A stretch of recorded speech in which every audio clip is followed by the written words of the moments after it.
علیہ السلام کے معراج کے سفر میں ہم ابھی اسراء کی بات کر رہے ہیں، جب آپ کو مسجد اقصیٰ سے مسجد حرام سے مسجد اقصیٰ کا سفر کروایا گیا اور اس میں اللہ نے اپنی آیات، اپنی نشانیاں دکھائیں۔ ان میں ایک نشانی آپ فرماتے ہیں، میں نے ایک جماعت پہ میرا گزر ہوا تو میں نے دیکھا ان کے ہونٹوں کو اور ان کی زبانوں کو لوہے کی کینچیوں سے کاٹا جا رہا ہے، اور ایک روایت میں پیتل کی تپتی ہوئی انگارہ بنی ہوئی کینچیاں ہیں جن سے زبانیں اور ہونٹ کاٹے جا رہے ہیں۔ تو آپ نے پوچھا جبریل یہ کون لوگ ہیں؟ تو آپ نے فرمایا ہؤلاء خطباء الفتنہ، یہ آپ کی امت کے وہ خطیب لوگ ہیں جو فتنہ انگیز تھے، جو فتنے پھیلاتے تھے، لڑائیاں ڈلواتے تھے۔ اور ایک روایت میں ہؤلاء خطباء امتی کا، یا رسول اللہ یہ آپ کی امت کے وہ خطباء اور واعظین ہیں یقولون ما لا یفعلون، جو یہ لوگوں کو نصیحت کرتے تھے اس پہ خود عمل نہیں کرتے۔ یہ دو طرح کی روایتیں۔ تو اگر شر انگیز اور فتنہ انگیز خطیب ہے تو بھی یہ عذاب سخت ہے۔ اس کا مطلب ہوا کہ یہ کام کرنا اچھا نہیں ہے، بہت بڑا جرم ہے جس کی یہ سزا آپ کو دکھائی گئی۔ اور اگر فتنے والا خطیب نہیں ہے، وہ خطیب ہے جو لوگوں کو تو واعظ و نصیحت کرتا ہے اور خود اس پہ عمل نہیں کرتا، اس کی یہ سزا بھی بڑی خطرناک ہے۔ تو دونوں صورتوں میں روایات کا اختلاف ہے، لیکن ان میں سے کوئی بھی صورت ہو، ایسے خطباء کی سزا اللہ نے، ایسے واعظین کی سزا اللہ نے آپ کو اس سفر میں دکھائی۔ اللہ ہم سب کی حفاظت فرمائے۔ اس طرح کی احادیث پڑھ کے نا بعض دفعہ بہت ڈر لگتا ہے، بندہ کہتا ہے ممبر سے نیچے ہی رہیں تو اچھا۔ اچھا، ایک شبہ ہے جس کو ختم کرنا ضروری، وہ شبہ یہ ہے کہ جب آدمی ایک کام خود نہیں کرتا تو اس کی دعوت دوسروں کو کیوں دیتا ہے؟ اور جب آپ خود نہیں کر رہے ہو تو دوسروں کو دعوت کیوں دے رہے ہو؟ دوسروں کو واعظ و نصیحت کیوں کر رہے ہو؟ دوسروں کو نصیحت اور خود میاں فضیحت۔ تو خود مولانا زکریا رحمۃ اللہ نے فضائل اعمال میں حدیث نقل کی، حضرت انس رضی اللہ عنہ یا شاید ابو ہریرہ رضی اللہ عنہ نے آپ سے پوچھا، یا رسول اللہ بعض دفعہ ہم ایسی باتوں کا حکم دیتے ہیں یا لوگوں کو کرنے کا کہتے ہیں جو ہم خود نہیں کرتے، تو کیا ہم ایسے کیا کریں؟ آپ نے فرمایا کرتے رہو، اللہ تمہیں بھی اس پہ آنے کی توفیق دے۔ تو اس لیے جو واعظ ہے، جو نصیحت کرنے والا ہے، جو خیر کی دعوت دینے والا ہے، وہ خود اپنے آپ کو اس پہ لانے کی کوشش میں رہے اور دوسروں کو اس کی دعوت دیتا رہے، پھر برا نہیں ہے۔ برائی تب ہے جب وہ خود آنے کی کوشش نہیں کرتا اور لوگوں کو جھاڑ پہ لاتا رہتا ہے، یہ غلط بات ہے۔ اگر وہ خود آنے کی کوشش کر رہا ہے اور لوگوں کو بھی اس پہ لانے کی کوشش کر رہا ہے، اس دوران اگر کچھ تاخیر ہو بھی گئی اس خیر کو پورا کرنے میں، تو انشاءاللہ یہ اس عذاب میں داخل نہیں ہے۔ باقی یہ ضرور ہے کہ آدمی اگر کوئی کام خود نہیں کرتا، دوسروں کو کہنا شروع کر دے تو اللہ کی طرف سے سسٹم ایسا ہے کہ خود بخود بندہ اس پہ قائم اور کھڑا ہو جائے۔ مثال کے طور پہ اگر میں روڈ کے سڑک پہ چلنے کے جو قوانین ہیں اگر ان پہ خود عمل نہیں کرتا ہوں، لوگوں کو سمجھانا شروع کر دوں یار اس پہ عمل کیا کرو اور جان بچ جائے گی، خطرہ کیوں مول لیتے ہو، اپنے لیے پریشانی کھڑی کرو گے، احتیاط سے چلا کرو، تو خود میرے اندر بھی یہ چیز پیدا ہونا شروع ہو جائے گی کہ مجھے بھی احتیاط کرنی ہے، مجھے بھی خیال سے چلنا ہے، مجھے بھی روڈ اور اس کے سڑک کے جتنے قوانین ہیں، اصول ہیں، ان کی پابندی کرنی ہے۔ لوگوں کو میں نماز کا کہنا شروع کر دوں، خود نہ پڑھتا ہوں، تو ایک دن یہ داعیہ اللہ کی رحمت سے امید ہے پیدا ہو جائے گا کہ میں خود بھی نماز کے لیے جانا شروع کر دوں۔ بہرحال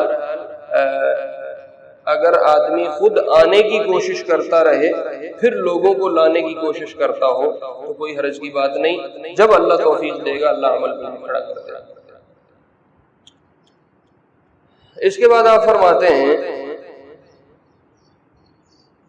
کہ وجدت ریحا، میں ایک وادی پہ سے میرا گزر ہوا، ثم مر علی واد، ووجد فيها ريحا طيبة وريح مسك وسمع صوتا. آپ ایک وادی پہ سے گزرے جس سے بڑی بھینی بھینی اور بڑی مزیدار خوشبو آ رہی تھی. حدیث میں روایت میں ہے ٹھنڈی ہوا اور مشک کی خوشبو یہ آ رہی ہے، اور ایک ہلکی ہلکی آواز جیسے کوئی بول رہا ہے، کچھ گنگنا رہا ہے، وہ آواز سنی. تو آپ نے پوچھا ما ھذا یا جبریل، ما ھذہ الریح الطیبہ وما ھذا المسک وما ھذا الصوت. جبریل یہ جو آواز آ رہی ہے یہ کیا ہے، اور جو یہ ٹھنڈی ہوا آ رہی ہے یہ کیا ہے، اور جو مشک کے حلے آ رہے ہیں، خوشبوئیں آ رہی ہیں یہ کیا ہے. تو جبریل نے کہا یا رسول اللہ ہذہ جنت تدعو ربہا، یہ وادی میں اللہ نے آپ کو جنت دکھائی، اور یہ جو آپ کو آواز آ رہی ہے یہ جنت اپنے رب کو پکار رہی ہے. تو خود بخود سوال ذہن میں آتا ہے جنت کیا پکار رہی ہے؟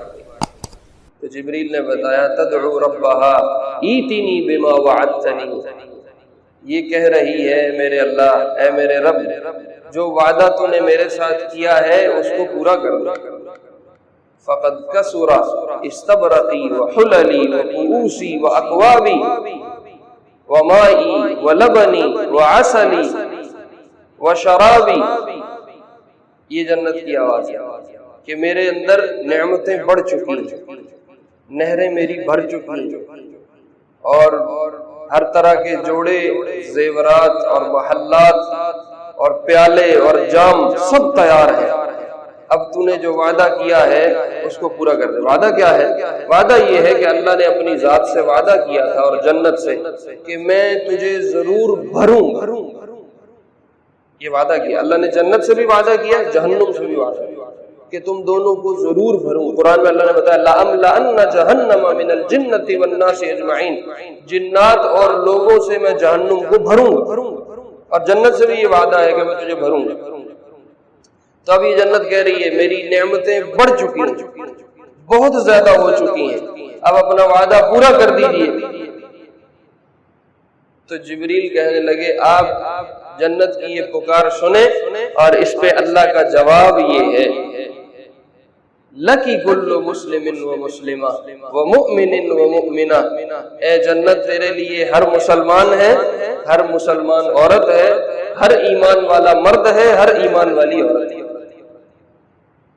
وَمَنْ آمَنَ بِي وَبِرُسُلِي، اور ہر وہ میں شخص تیرے اندر داخل کروں گا جو میرے پہ ایمان لائے اور میرے رسولوں کو حق اور سچ مانتا ہو. وَعَمِلَ عَمَلًا صَالِحًا وَلَمْ يُشْرِكْ بِي، اور نیک عمل کرتا ہو اور میرے ساتھ کسی کو شریک نہ بناتا. وَلَا يَتَّخِذُ مِن دُونِي أَندَادًا، اور میرے علاوہ کسی کو اپنا والی وارث نہ سمجھتا ہو. اس کے بعد جبریل کہنے لگے اللہ اسی جنت سے کہتے ہیں اعطیت کل من سألنی، ہر وہ شخص جو مجھ سے سوال کرے گا اس کو عطا کروں. ومن توکل علی کفیت، اور جو مجھ پہ توکل کرے گا میں اس کو کافی ہو جاؤں. ومن اقرضنی جزیتہ، اور جو میری راہ میں خرچ کرے گا میں اس کو بدلہ واپس کروں. اننی انا اللہ لا الہ الا انا، بے شک میں ہی اللہ ہوں اور میرے علاوہ کوئی معبود نہیں ہے. یہ جنت کو اللہ جواب دے کہ یہ پکار جو جنت کی اور اللہ کی چل رہی ہے، یہ گفتگو، یہ آپ کو ہلکی ہلکی آواز میں سنائی دے. پھر آپ تھوڑا آگے گئے تو ایک دوسری وادی پہ گزر ہوا. فوجد ریحا خبیثۃ، وہاں بدبودار غلیظ قسم کی بدبو آئی اور ایک ہوا کا حلہ آیا. وصوتا منکرا، اور ایک خوفناک آواز سنائی دی. تو آپ نے جبریل سے پوچھا یہ کیا ہے؟ تو جبریل نے کہا یا رسول اللہ ہؤلاء جہنم تدعو ربہا، یہ جہنم ہے اور اپنے رب کو پکار رہی. ایتنی بما وعدتنی، جو وعدہ آپ نے مجھ سے کیا ہے اس کو پورا کریں. فقال الرب جل وعلا، اللہ رب العزت آگے سے جواب میں کہتے ہیں، لکی کل مشرک و مشرکہ و کافر و کافرہ، تیرے لیے ہر شرک کرنے والا مرد بھی ہے، ہر شرک کرنے والی عورت بھی ہے، ہر کفر کرنے والا مرد اور ہر کفر کرنے والی عورت۔ یہ آپ نے فرمایا اللہ رب العزت جہنم کو بتاتے ہیں، اور وہ جہنم کی بھی اسی طرح پکار ہے، قد کسر سلاسلی واغلالی، میری ہتھ کڑیاں، میری بیڑیاں بہت زیادہ ہو گئیں، وحمیمی وسعیری، میرے شعلے بھڑک رہے ہیں، میری آگ بہت زیادہ ہو گئی ہے، بعد قعری واشتد حری، میری گہرائی بہت زیادہ ہوتی جا رہی ہے اور میری شدت گرمی کی بہت سخت ہوتی جا رہی ہے، اس لیے اب جو وعدہ آپ نے کیا ہے اس کو پورا کریں۔ تو اللہ آگے سے فرماتے ہیں ہر مشرک اور ہر کافر میں تیرے میں ڈالوں گا، وَكُلُّ جَبَّارٍ لَا يُؤْمِنُ بِيَوْمِ الْحِسَابِ، اور ہر وہ تکبر کرنے والا جو مرنے پہ یقین نہیں رکھتا اس کو بھی تیرے میں ڈالوں گا۔ اس کے بعد آپ فرماتے ہیں دخلت بیت المقدس، ہاں ایک اور بھی ہے، آپ نے فرمایا پھر میں گزر رہا تھا کہ ایک اور خوشبو آئی، یہ بھی روایت، ایک اور خوشبو آئی، تو میں نے جبریل سے پوچھا یہ خوشبو کیا ہے؟ تو جبریل نے بتایا ہذہ ماشطۃ فرعون و اولادها، یہ فرعون کی ایک باندی ہے اور اس کی اولاد، یہ جہاں دفن ہے وہاں سے یہ خوشبو آ رہی ہے۔ تو آپ نے پوچھا وہ کون ہے؟ تعارف تو نہیں تھا۔ ماشطہ عربی زبان میں کہتے ہیں کنگھی پھیرنے والے، مشت کہتے ہیں کنگھی کو، اور جو کنگھی پھیرنے والا یا والی ہو اس کو ماشط یا ماشطہ کہتے ہیں۔ یہ فرعون کی ایک باندی تھی جس کے ذمے کنگھی کرنا تھا، یہ کنگھی کرتی تھی، فرعون کی بھی کنگھی اور اس کی اولاد کی بھی کنگھی، یہ اس کے ذمے تھی، خادمہ تھی فرعون کی، باندی تھی۔ تو جبریل نے بتایا رسول اللہ اس کے ہاتھ سے ایک دفعہ وہ مشت اور وہ کنگھی گر گئی، سقط من یدہ المشت فقالت بسم اللہ، تو اس نے ایک دم کہا بسم اللہ۔ تو جو فرعون کی بیٹی تھی اس نے کہا بسم ابی، رب تو میرا باپ ہے، میرے باپ کے نام سے کہو، یہ تم نے اللہ کس کو پکارا ہے، یہ کون سا رب ہے؟ تو ماشطہ فرعون کہنے لگی ربی و ربکی و رب ابیک اللہ، میرا بھی تیرا بھی اور تیرے باپ فرعون کا رب اللہ ہے۔ بیٹی نے یہ بات جا کے باپ کو بتا دی، باپ نے بلا لیا، فدعاها فرعون، باپ نے بلایا، پوچھا الکی رب سوایا، میرے علاوہ تیرا کوئی اور رب ہے؟ تو اس نے پھر اپنا دعویٰ دہرایا ربی و ربکی و ربک اللہ، میرا اور تیرا رب تو اللہ ہے۔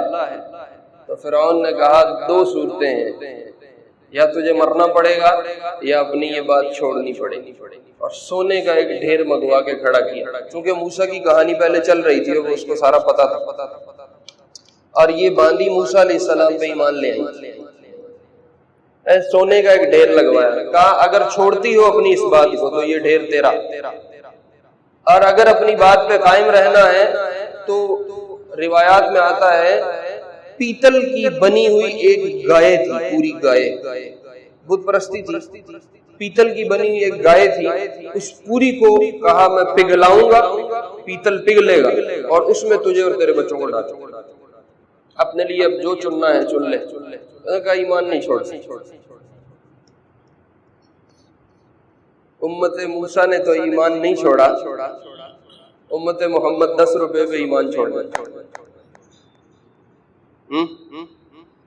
10 روپے پہ امت محمد ایمان چھوڑ جائے، پتہ نہیں حضور کا سامنا کیسے کرنا ہے، سمجھ نہیں آتا، قیامت میں اگر سامنا ہو گیا یہی شکوہ حضور نے کر دیا تو کدھر جائے؟ خیر امت ہونے کا دعویٰ ہے لیکن دلیل کوئی نہیں ہمارے پاس، عملی طور پہ ہم فارغ ہیں بالکل، بازار چلے جاؤ ایک ٹاواں ٹاواں جلتا چراغ کوئی ملے گا جو سچ پہ قائم ہے اور حلال پہ بیٹھا ہے، نہیں تو رگڑتے جاؤ، کون پوچھے؟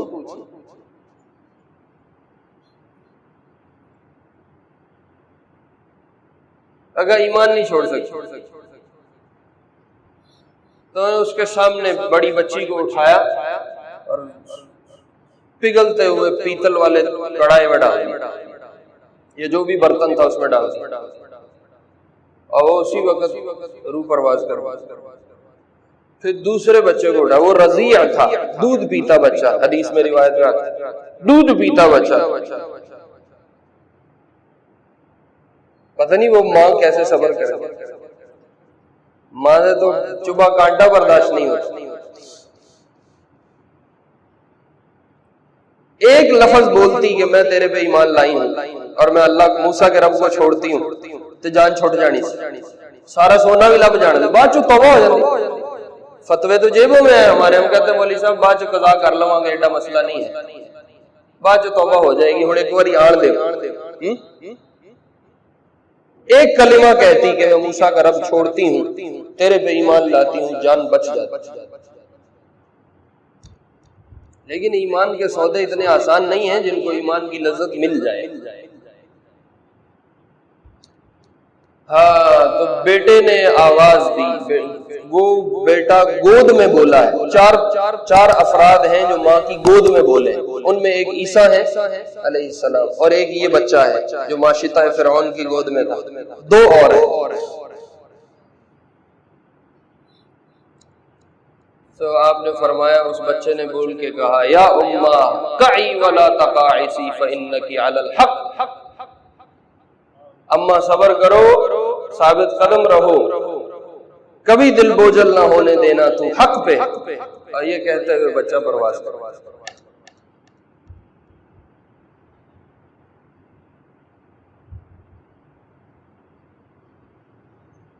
تو اس باندی نے کہا، فرعون میری ایک شرط ہے، میری ایک آخری تمنا ہے، خواہش ہے، اس کو پورا کرو۔ تو کہا بولو کیا شرط ہے؟ کہا تضع عظمی و اولادی فی موضع واحد، میری ہڈیوں کو اور میرے بچوں کی ہڈیوں کو ایک ہی جگہ دفن۔ وہ بدبخت آگے کہنے لگا، لکی ذالک لما لکی علینا من الحق، تو نے آخر ہماری خدمت کی ہے، اتنا حق تیرا بنتا ہے کہ ہم تیری یہ بات مان لیں، تو اگر تو ہمیں کہتی ہے ہم تیری اور بچوں کی ہڈیاں ایک جگہ دفن کریں۔ جبریل کہنے لگے، یا رسول اللہ جہاں وہ دفن ہے یہ خوشبو وہاں سے۔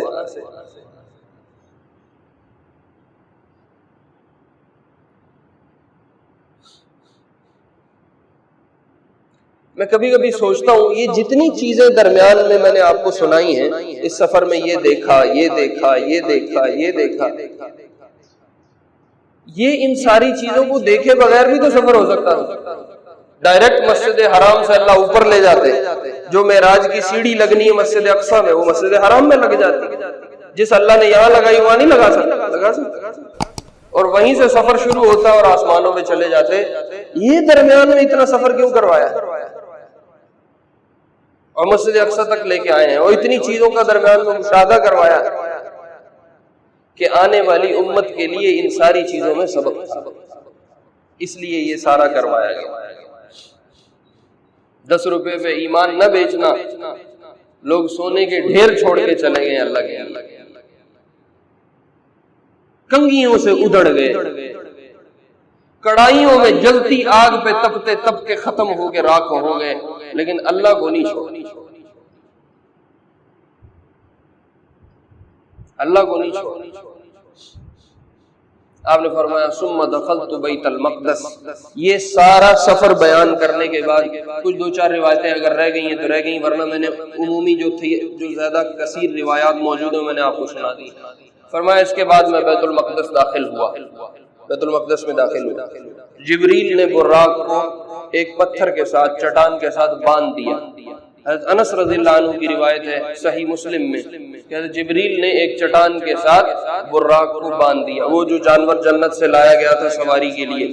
اور مسند بزار میں ہے کہ جبریل نے ایک سوراخ میں یوں انگلی پھیری، پتھر کے اندر ایک سوراخ تھا، اس میں انگلی پھیری اور جو مٹی تھی اس کو صاف کر کے اس میں اس کو باندھ دیا، سواری کو باندھ دیا۔